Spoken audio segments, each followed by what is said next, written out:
Alright, hey everybody, welcome back to the garage. If this is your first time visiting my channel, please go ahead and click on subscribe and also click on the bell, which is right down here, to receive all the updates and activity on my channel.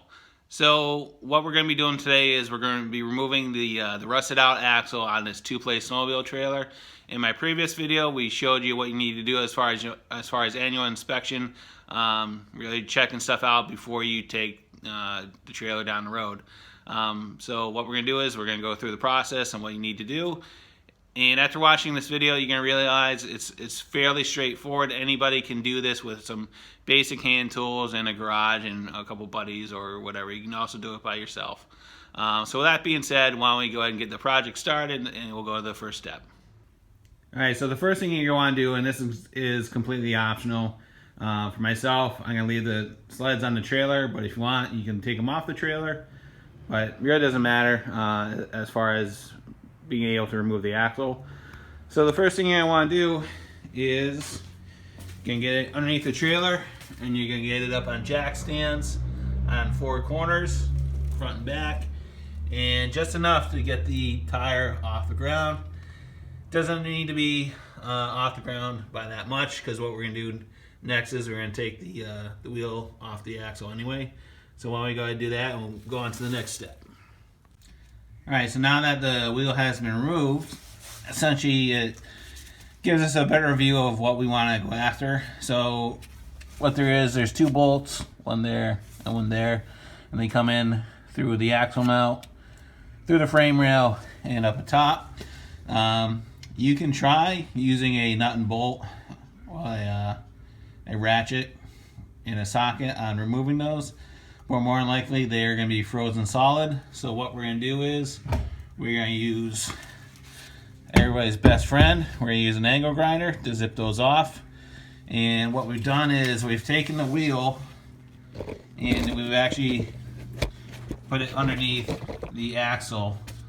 So when it does drop, it catches it. If you have another set of jack stands, you can use that. But for this, we're going to be using the wheel to catch it. So why don't we go ahead and zip those off and go to the next step.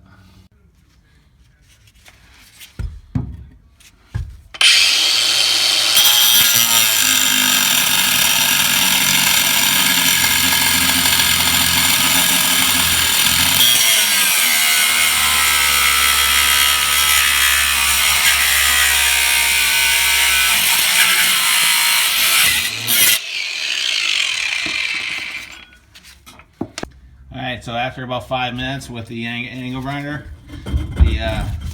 it's broke free. What I did have to do is I did have to use a little cold chisel and basically break the connection, and it dropped right out. So now we're gonna go over to the other side, and essentially we're gonna repeat what we did and get this hunk of junk out of the bottom of the trailer. Alright, so the old axle has been removed.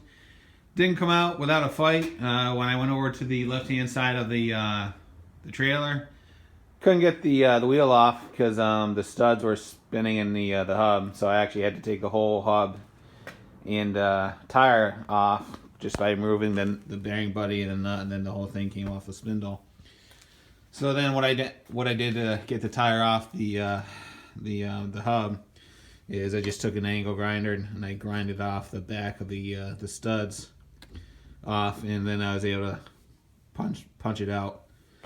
So this is a perfect example of why you want to check your lug nuts and make sure they're not frozen on, and they don't spin, because you'll run into the situation on the side of the road.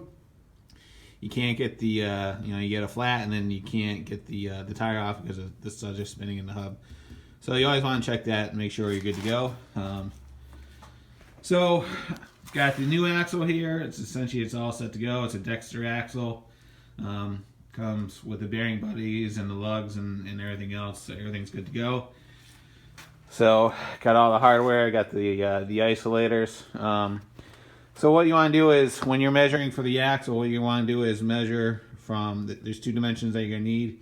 You need to know the measurement from the outside of the mounting point to the other side. And then you're going to want the dimension from the hub face from that side to the other side. And once you have those dimensions, you can give them to your axle supplier, and they'll be able to get the right one for you. So with that being said, why don't we go ahead and get this axle back in the trailer. Alright, so I just finished up the right hand side, getting the axle mounted and the tire on. So you can't do this by yourself. All you really need is a floor jack to lift the axle up in place and get it up there. So I've already got the left hand side mounted as well, using galvanized bolts, regular washer, lock washer, and nylock nuts, and basically just cinched them down and went from there. So one thing you want to be aware of is don't go too crazy when you tighten those, because you got to remember that rail, that aluminum box beam, is hollow, and if you do go too crazy on an impact gun, you will end up bending it and distorting it. So don't go too crazy on it. That's why you want to use lock nuts and lock washers to hold it down. So at this point, we're just going to put the tire on the hub and go from there. So why don't we do that and then get out from underneath it, and we'll wrap the video up. Talk about getting this done just in the nick of time. December 8th, first snowfall in the Northeast. Gonna get maybe 3 to 6 inches out of this. Hopefully we'll be able to have enough to do a shakedown run in the woods behind my house and go from there. So, all right. So essentially the project is done. Trailer's back on the ground. The only thing you really need to do at this point is put some ADCs on the studs, torque them down to 90 foot-pounds, and essentially that is it. But you know, like we talked about before, this is something everybody should check at the start of every season, and make sure that there are no issues with the trailer. Because the last thing you want to do is be 3 or 4 hours away from home and have a broken trailer and have the thing on the ground and looking at a huge towing bill to get all this stuff home. So I hope this helps out everybody. It's really not that hard of a job to do. It really is just basic hand tools. No reason to be afraid of it. It's really not that hard of a job to do. If there's any thoughts, questions, concerns, go ahead and leave them in the comments box. I'll get back to you as soon as I can. And as always, thanks for watching and have a great day. See ya. Bye.